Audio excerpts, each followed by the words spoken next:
सभी मीडिया के साथियों का स्वागत है। आज बड़ा सौभाग्य का विषय है कि आज की ज्वाइनिंग के लिए हम लोगों के मध्य भारतीय जनता पार्टी के राष्ट्रीय अध्यक्ष आदरणीय जेपी नड्डा जी हम लोगों के मध्य हैं और भारतीय जनता पार्टी की नीतियां और माननीय प्रधानमंत्री जी के यशस्वी नेतृत्व से प्रभावित होकर आज सुनील जाखड़ जी भारतीय जनता पार्टी की सदस्यता ले रहे हैं। आप सब लोग जानते ही हैं, बहुत लंबे समय से पंजाब की राजनीति और देश की राजनीति में आदरणीय जाखड़ जी सक्रिय रहे हैं। पंजाब विधानसभा में विपक्ष के नेता रहे हैं, पीसीसी के प्रेसिडेंट रहे हैं और सांसद के रूप में भी आपने काफी समय तक संसद में रहे हैं। हम लोग भारतीय जनता पार्टी परिवार में आपका स्वागत करते हैं और इस अवसर पर मैं पार्टी के राष्ट्रीय अध्यक्ष आदरणीय जेपी नड्डा जी से आग्रह करता हूं कि जाखड़ जी को भारतीय जनता पार्टी की सदस्यता की पर्ची और उनका पार्टी में स्वागत करें। बुके लियो।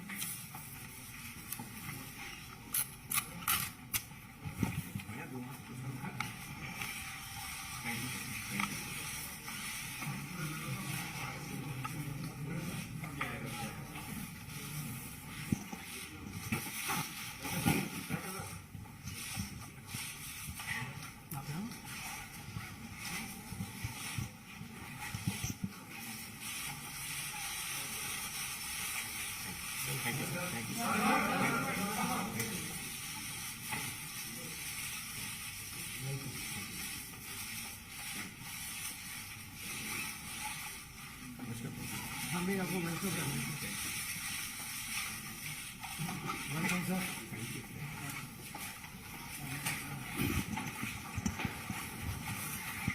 आदरणीय जाखड़ जी का विश्व की सबसे बड़ी पार्टी में स्वागत है और इस अवसर पर मैं पार्टी के राष्ट्रीय अध्यक्ष आदरणीय नड्डा जी से आग्रह करूंगा कि वे शब्दों के माध्यम से जाखड़ जी का पार्टी में स्वागत करें।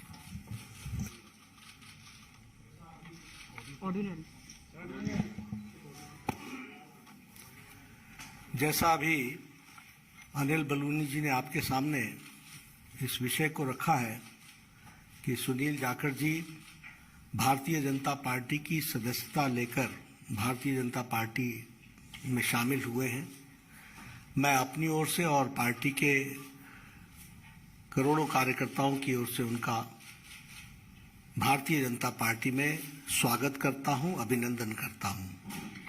ये हम सब के लिए खुशी का विषय है कि सुनील जाखड़ जी जो एक अनुभवी नेता और जिन्होंने लगभग 3.5 दशक राजनीति में एक अपना स्थान बनाया है, ऐसे व्यक्तित्व भारतीय जनता पार्टी में शामिल हुए हैं।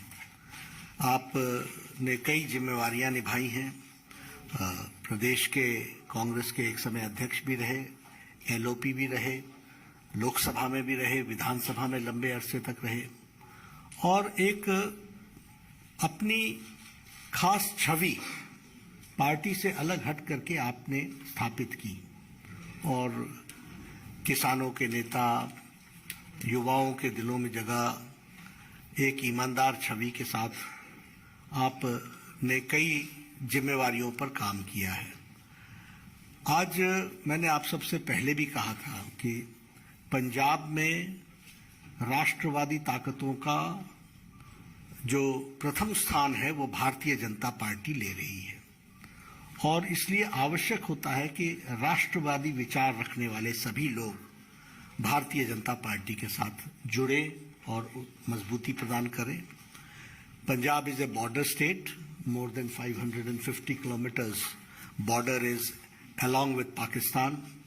There are issues related to drugs, there are issues related to terrorism, there are issues where it is the endeavor from the Pakistan side is to make it a gateway for all activities which is going on, which may be which may be detrimental to India.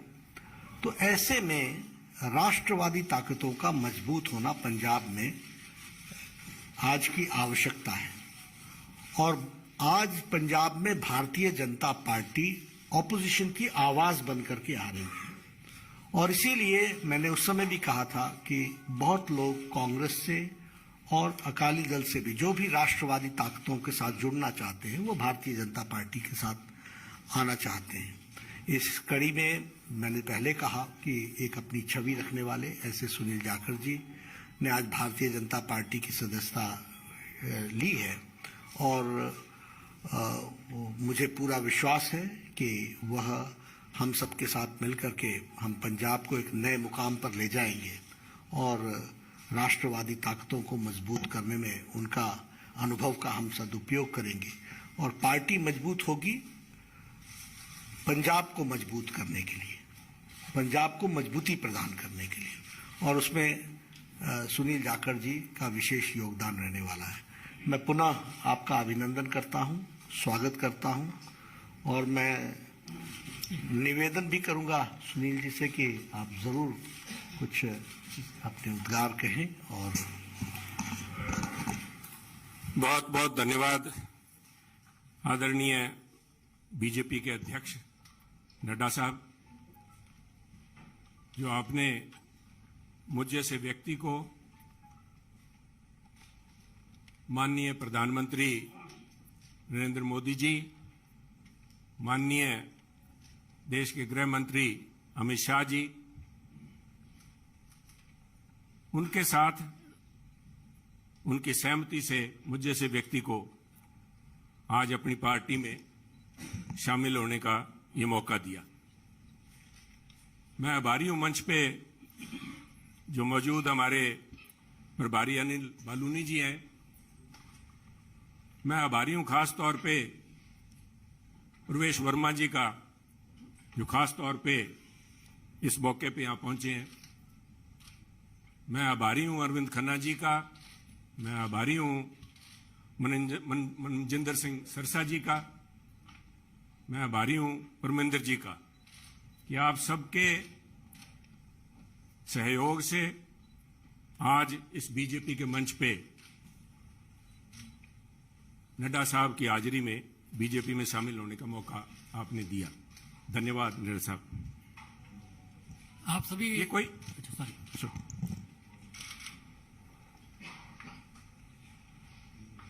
कोई आसान काम नहीं होता।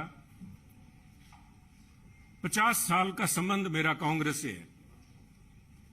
हमारी 3 पीढ़ियां Congress party में सन 1972 से लेकर आज 2022 तक हमने पार्टी को अपना परिवार समझ के अच्छे बुरे समय में साथ रहे हैं।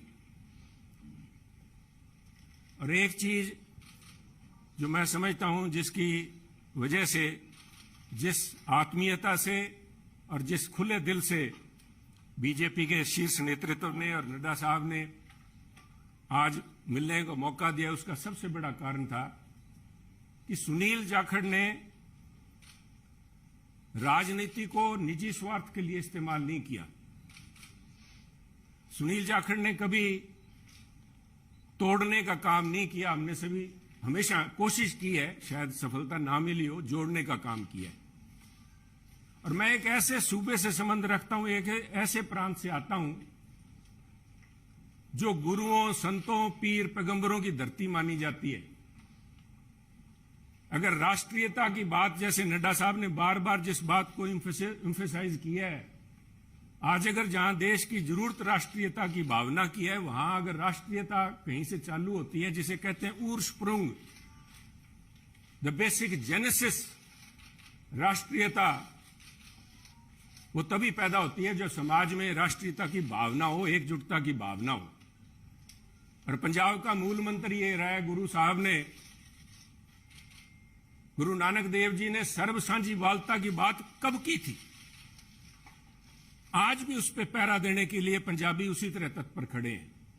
अगर सुनील जाखड़ ने आज एक परिवार से 50 साल का रिश्ता तोड़ने की नौबत आई तो कोई आधारभूत बातें थीं, किसी कोई व्यक्तिगत झगड़ा नहीं था। झगड़ा राष्ट्रीयता को लेके, पंजाब की अखंडता को लेके, पंजाब की जो भाईचारा है, भाईचारक सांझ है, जिसको कि टेररिज्म AK-47 की गोलियां नहीं तोड़ पाई, जहां आपसी भाईचारे में चाहे वो सिख हो चाहे हिंदू हो, उनके अंदर किसी किस्म का कोई द्वेष की भावना पैदा नहीं हुई। 25,000 से ज्यादा पंजाबियों ने कुर्बानी दी। पर आप भी गवाह हैं, साहब पड़ोसी दे, आपका तो पड़ोसी सूबा है, आप तो जब हिमाचल से चलते हैं पंजाब के बीच में से होके जाते हैं, कभी भी कोई फर्क नहीं आया, किसी किस्म का कोई किसी सोच ही नहीं आई। और उसी राष्ट्रीयता की भावना के लिए पहरा दे के सुनील जाखड़ ने अपनी 50 साल की जिंदगी का वही मूल मंत्र था। परंतु दुख इस बात का है, मैं बड़े भरे मन से कह रहा हूं कि आज जब अपने परिवार से नाता तोड़ के दूसरी जगह जब मैं आया हूं यहां पे, तो उसका कारण यह था कि सुनील की आवाज, सुनील को इस बात के लिए कटघरे में खड़ा किया गया कि उसने इस बात का विरोध किया कि आप पंजाब को जाति पाति धर्म के नाम पे नहीं तोड़ सकते, पंजाब को आप परसेंटेज में नहीं दे सकते कि ये अमुक जो धर्म है, अमुक जाति है, अमुक समुदाय है, उसकी परसेंटेज कितनी है, 30% है, 40% है, 15% है। मैं समझता हूं पंजाब एक सूबा है जिसने देश के लिए template has established a template for the country. Every single citizen has the same right as anybody else. सबको बराबरी का, there is no second class citizen in Punjab.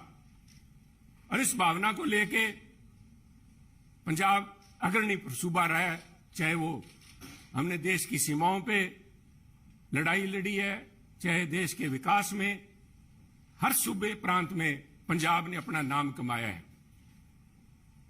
कुछ लोग बात करेंगे क्योंकि हुआ क्या, कोई एक व्यक्ति की बात नहीं है कि एक व्यक्ति ने बोल दिया और संबंध टूट गया। वो कहना कच्ची यारी है निशान, इस तरह नहीं टूटा करती। ये कोई शीशा नहीं है जो 50 साल का संबंध है। कहते हैं कोई शीशा नहीं है कि पहले हम इंसान हैं, हमने रिश्तों को निभाया है असूलों की तरह, पर जब असूल ही टूट जाएं, जब हम अपने सिद्धांत से हट जाएं, अपनी आइडियोलॉजी से हट जाएं, तो मैं समझता हूं this is a right time to have a rethink. उसको सारा सोचना पड़ता है कि हम जा किस तरफ रहे हैं, आज किस तरफ बढ़े जा रहे हैं। तो उसको लेके मैं समझता हूं कि यह निर्णय लिया गया। और क्यों निर्णय लिया गया, बीजेपी के पास, मैं क्यों बीजेपी के आपके यहां आज मंच पे बैठा हूं। सब तरह तरह की अटकलें लगाई जा रही थी सुनील को लेके, कयास लगाए जा रहे थे, क्यों बड़ा स्वाभाविक था। जिस दिन से नड्डा साहब आपने देखा कि मैंने गुड बाय बोला, मेरी तरफ से तो गुड बाय 11 तारीख को, जिस दिन मैंने देख लिया कि आवाज के ऊपर पाबंदी लगाने के लिए नोटिस जारी किए जा रहे हैं, तो आवाज नहीं रोकी जा सकती। सुनील को आप पद से हटा सकते हो, किसी से दूर कर सकते हो, सुनील की आवाज गिरवी नहीं रखी जा सकती। आवाज राष्ट्रीयता के लिए उठेगी। परंतु क्या कारण बने न साहब, मैं आज कुछ बातें आपसे शेयर, आपके पास अगर मुझे पता आपको जयपुर भी जाना है, पर 2 मिनट में लूंगा आपके कीमती समय के। पार्लियामेंट के अलावा मुझे 1.5 साल पार्लियामेंट में काम करने का मौका मिला सरसा जी, पर उसके बाद पार्लियामेंट से बाहर मेरी मुलाकात हुई माननीय प्रधानमंत्री से, जब वो पंजाब आए। करतारपुर कॉरिडोर एक बहुत लंबे समय की मांग, बलूनी जी, जो सारे सिख समुदाय की नहीं, पूरे पंजाबियों की, जो भी व्यक्ति पंजाब से प्रवेश जी जुड़ा हुआ, सबका था कि हमें करतारपुर साहब जाके हमें अपनी बात श्रद्धा नमन करने का, उसकी संभाल का, उस हमारे गुरु घर का हमें को मौका मिले। उस समय यह सौभाग्य था कि मुझे वहां पे प्रधानमंत्री जी के पास बैठ के गुरु का लंगर छकने का मौका मिला, उनसे बात करने का मौका मिला, उनकी भावनाएं समझी। वो तो एक मुलाकात थी, एक मुलाकात से 50 साल के संबंध नहीं टूटते। परंतु मेरा हमेशा ये भावना रही है कि पंजाब कुर्बानियां बहुत दी हैं, टेररिज्म के अंदर कुर्बानियां दी है देश की रक्षा के लिए। जब भी मौका पड़ा है, चाहे जब से धाड़वी पंजाब आने लगे हैं, चाहे उसके बाद पाकिस्तान हो, चाहे चाइना हो, हर पंजाबियों ने कुर्बानियां दी हैं। और उस कुर्बानियों को चलते मेरे एक मानना था हमेशा ही कि भी मौका लगा तो प्रयास करेंगे कि पंजाब को एक स्पेशल स्टेट का स्टेटस दिया जाए। नड्डा साहब, कागजों में तो अभी फॉर्मली नहीं दिया गया, कॉन्स्टिट्यूशनली तो नहीं दिया गया, बहुत सी मजबूरियां, सरकारों की वक्त की मजबूरियां होती हैं। परंतु मेरा मानना है कि व्यवहारिक तौर पे माननीय प्रधानमंत्री ने पंजाब को स्पेशल स्टेटस दे दिया। और उसका जीता जागता सबूत है जब माननीय प्रधानमंत्री ने लाल किले पे हिंद की चादर गुरु तेग बहादुर जी का 400वां प्रकाश दिवस मनाया, तो मैं समझता हूं कि उनके जो सबसे ज्यादा कट्टर विरोधी थे उन्होंने भी अपने दिल में स्वीकार किया कि वो पंजाब की नब्ज समझ गए। पंजाब की जो भावना है कि पंजाबी मिलजुल के मानस की जात सब एक को पहचानबे, कहां कश्मीर के पंडितों को लेके चाहे आज तक संघर्ष चल रहा है, कब गुरु साहब ने यहां पे इन मुगलों के पास आके अपनी कुर्बानी दी थी। और मैं समझता हूं उस भावना को नमन है।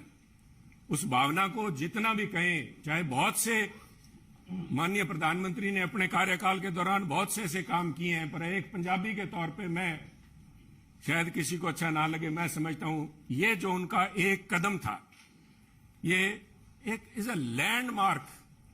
इसने अपने आप लोगों की भावनाएं, लोगों की आज भावनाएं उनके साथ जुड़ी। और मैं समझता हूं कि आज मेरा यह सौभाग्य है कि पंजाबी होने के नाते और गुरु साहब की उस धरती से आते हुए, जैसे गुरु नानक देव जी के बारे में अल्लामा इकबाल ने कहा था कि फिर उठी सदा आखिरी एक तौहीद की पंजाब से, मर्दे कामिल ने जगाया हिंद को एक फिर ख्वाब से।